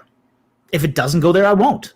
But then isn't that a lot that points to a late date that have to be? It's kind of like, we were geocentrists, but geocentrism is not wrong. It's just an incomplete heliocentric model, because heliocentrism is a more expanded form of geocentrism, because, again, frame of reference difference. Yeah. But imagine if it's like saying geocentrism at the end of the day was always correct, and and then you have to go back to geocentrism, like that. It's like dividing by zero for me. I can't. Well, here's the thing. If you follow evidence, it may not get you to where you need to go the first time, but eventually you will get there. Because as it's kind of like taking a crooked, walking crookedly down a straight road. Yeah, okay, you might veer off the road to begin with, but then you recorrect and you get back on the road. Yeah, I like Following the evidence will eventually get you to your destination. It may not always get you there on time. It may not get you always there easily. You may have to make a few false conclusions along the way, but eventually it's going to get you there. Because the evidence isn't going to change. That is a beautiful, wise life lesson for everyone to hear. Yeah. This is also why you have to be flexible, too, in your thinking. You see, my commitment is not to the late date of the Exodus. My commitment is to the evidence. And you happen to be a late date. That's right. And I just happen to be a late dater because of the evidence. Yeah. Not the other way around. I'm not starting with a theory. I'm starting with the evidence. Yeah. And that's why I'm an evidentialist. I always argue for the evidence, no matter where it leads. And if there's new evidence that comes along, fantastic. I'll go with the evidence. Makes it real simple too. So in other words, kind of like where my mind literally .exe doesn't compute anymore, because like it's like going back to geocentrism. But what you're basically saying is, if it's that radical of a change, in this case, going along with the evidence, it's kind of like that meme, hold my beer. It's like I know, but here we go. Come along on this adventure. Yeah. Yep. Yeah. So you do need to really sort of pay attention to where the evidence is going. And you have to be flexible enough to change with the evidence. You can't afford in this field to box yourself into a corner. And I think that's what the early daters have done, is they've boxed themselves in the corner and they can't get out. Right. And basically that's the ironic way of responding to those others in those other positions, that they're not doing that very principle that you're. So in other words, you're open to changing your mind, but they're not. And that's the irony of the whole thing. Yeah. That is the irony, isn't it? Yeah. Yeah. So Lucas, thank you, man. Thank you for the super chat. Could David expand on the Egyptian use of color symbolism, especially whether or not the Hebrews carried some of that symbolism into their own? Ooh. Can I quickly just clarify, because him and I were discussing a little bit more.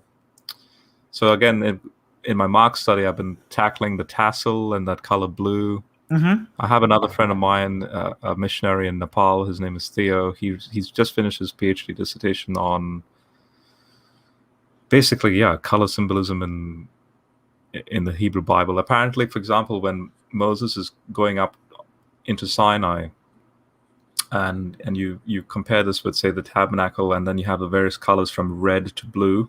It's like as if you're walking from the red earth up into the sky, and now you're basically in the presence of God in that sky, like blue color language, as you're walking through the tabernacle like that.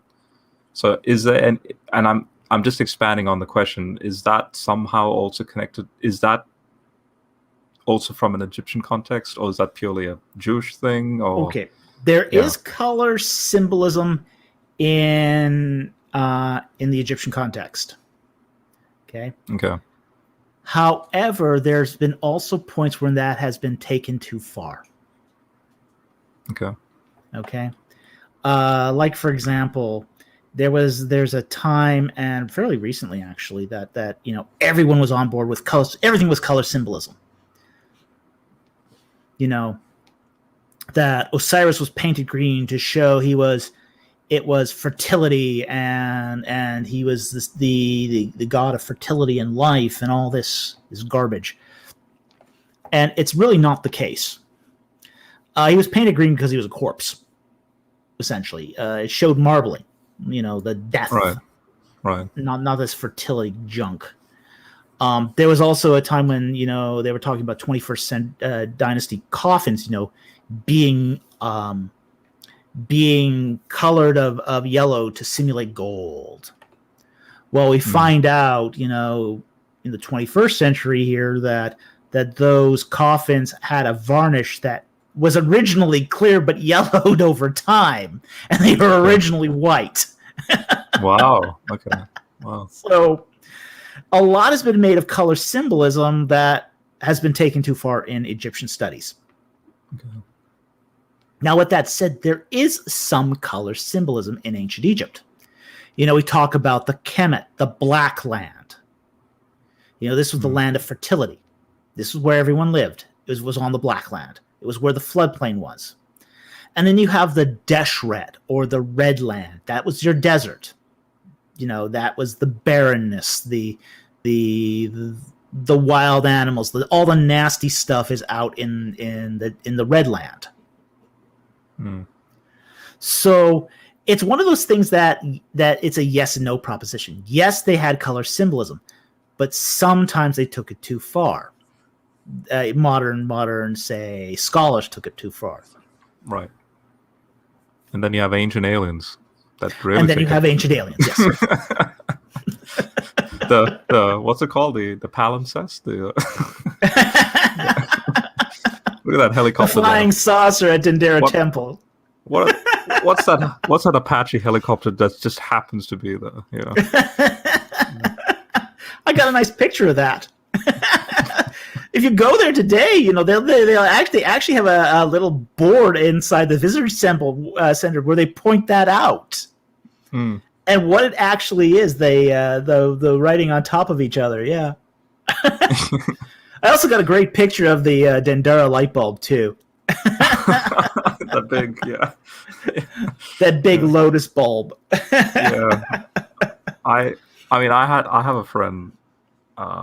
Like this is 5-6 years ago, before I knew anything about the palimpsest stuff. But when I came across that, I'm like, yeah, maybe.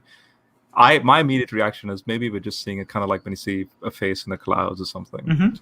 But my initial critical question to him was, is this the only location where you're seeing a helicopter? Out of every hieroglyph there is, it's just this one little narrow spot that there's and apparently that's true, right? Like it's only in this. I'm sure there's many. It's only at that temple, yeah. Yeah. So if there's helicopters, but there's actually a lot of interesting stuff at that temple. Dendera is a neat temple. I mean, there's all sorts of neat stuff there that you don't have to make up. That, you know, I mean, you're not going to find ancient aliens there, but you are going to find some very interesting stuff at Dendera. It's a beautiful temple. Right. That Dendera light bulb is actually in an underground chamber where priests perform secret rituals. And it's all decorated in alabaster. It's absolutely gorgeous. It's well worth seeing, but it's not a light bulb. Okay, 2 more super chats and then we'll end it. So, Sean, thank you. Evidence for a defeat of the Egyptian army during the Exodus. I would think that if the army was drowned supernaturally, then there should be evidence. I would doubt that you would find evidence of that. Okay. Frankly, the drowning would have taken place at the Plusiec branch of the Nile in one of the lakes of the estuary. Now, you're going to have crocodiles, you're going to have fish, you're going to have snails and fungus, and there's not going to be much left of anything after they get through. The crocodiles are going to eat the bodies. The horses, the soldiers, the whole 9 yards. Egyptian soldiers did not wear much armor, so you're not going to find much armor even, and if it did, it would have probably corroded. The chariots were made of essentially laminated wood and leather. That's not going to last in water of any kind.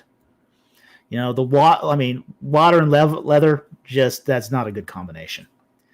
Laminated wood will simply just expand and explode, more or less, fly apart. So there's not going to be anything left of those chariots. So you're just not going to find much in the way of evidence, even if you do find where they crossed. And that's what, when Hofmeyr then passes his remarks, there's no evidence. But that's the context which focused in.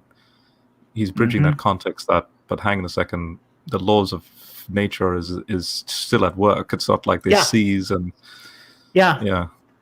And those are not deep bodies of water either. They're between 20 and 40 feet. Yeah. So even though it's a relatively shallow body of water as far as lakes go, it still had lots of crocodiles. Lots of crocodiles. We even see that on the Karnak reliefs for the Way of Horus. At the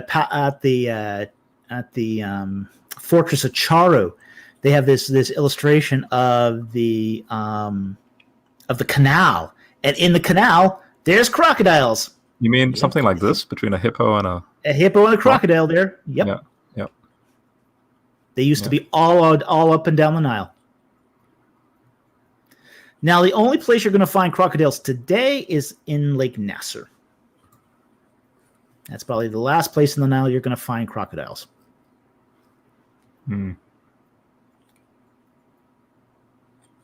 Okay, the last super chat. And again, thank you so much for what you've done, David, all your work you've done in this. Biblical Brainstorm, thank you. What are your thoughts on the site of Mount Sinai? I know that the two tradition sites have underwent many criticisms. Do you have a favorite site or area? Nope, don't have a favorite site. I will say that given all the toponymic evidence that we have for the Exodus, for the Sea of Reeds, for the location of Midian, for Sinai being west of Midian, it's got to be in the Sinai Peninsula. Apart from that, I would say the southern Sinai Peninsula, but there's a dozen mountains that could have easily been Mount Sinai, even there. So I don't have a favorite site for Sinai. I'm not attached to St. Catherine's or Jebel Musa there. But I think that many, many other mountains could have also been Mount Sinai. And it's impossible to know. It's impossible to know. We just don't have enough information here to narrow it down.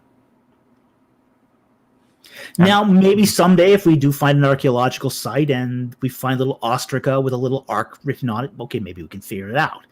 But as of today, we don't have enough information. By the way, it would be really cool to find that. I'd love to find that. But I'm not counting on finding that. And I think Hoffmeyer, in a very recent lecture, he mentioned that there's 14 or something identifications, proposed identifications. Oh yeah. Oh yeah. There's a lot of them because there's a lot of mountains there. This is a mountain range. Yeah.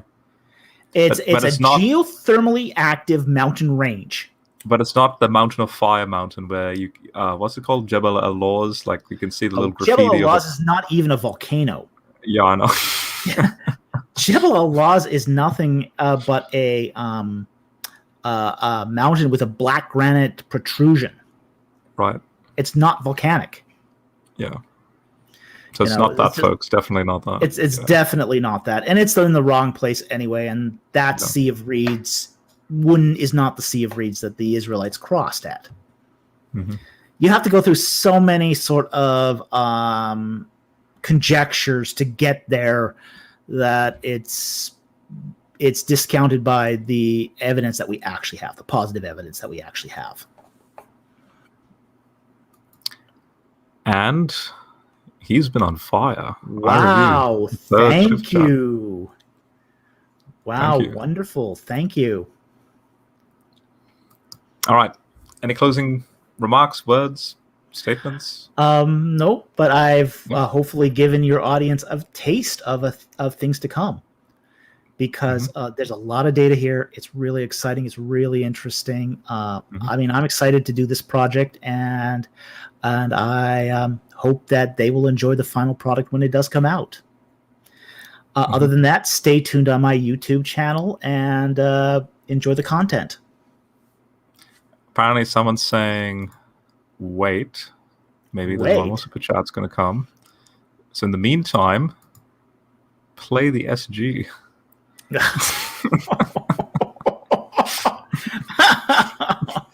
Is that a PRS guitar?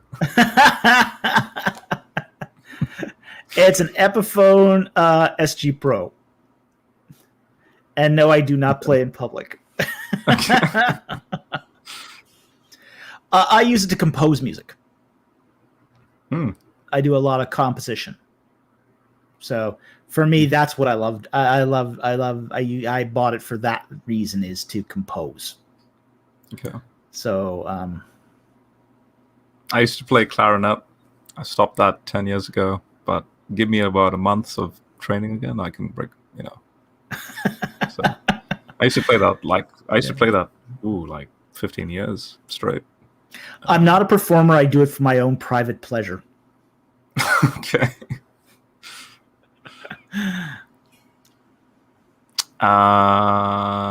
Chaos brother, are you there?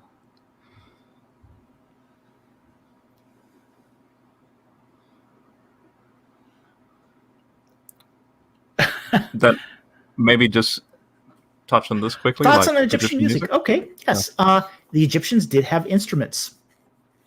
They had this sort of what called timbrel, I think, or cymbal, or it's basically a kind of shaker. They also had harps. These massive harps that they would play on. Mm-hmm. So they did have musical instruments. We don't know much about the actual music itself. We know a little bit about the instruments, though, because some of those instruments have survived, and they can be seen at various museums. There's an interesting couple examples of these Egyptian musical instruments at the Louvre in Paris. So they can be seen there. Sistrum, that was it. Sistrum. It's a shaker. It's a shaker. Okay. Sistrum. Is that how you pronounce it? Sistrum. Okay. The super chat's coming, man. Thank you, Chaos, for that. Thank you, Chaos. So, question for Dr. Falk: have you ever received an Egyptian curse? No, but I've given one. Oh my god! One of the ways Egyptian curses go is the Egyptians had this sort of metaphysical view. This is a metaphysical view that if you write something down on a piece of paper, you change the reality of the world. So if I wrote down on a piece of paper, may my nemesis trip on every set of stairs he encounters, that would change the metaphysics of the world, causing my nemesis to trip as he gets to the top of every set of stairs. So having actually put that in an academic paper, I have actually written an Egyptian curse.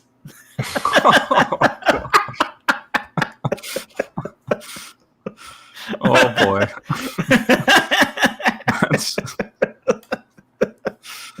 That is literally a perfect way to end this. So I've never awesome. Received an Egyptian curse, but I've written one. Done it. Yeah. Oh my gosh. Also, it's coming to mind. What about those when they find those pharaoh tombs? Like, remember, like in the 90s and 2000s, those documentaries, like, oh, and that archaeologist got sick like 2 weeks later, and then he died. I don't know if you remember those. Egypt's a filthy place. I mean, you can get sick really easy in Egypt. Because apparently drink the water, eat the wrong food. Right, okay. Because it says, like, don't open this coffin or you'll be cursed, and then... Well, you have to understand, what was being said during those things, too, okay? Now, you don't find curses on coffins. You don't find that. Okay. You might find an inscription on a doorway, basically saying, if you have evil intent, you shall receive this curse.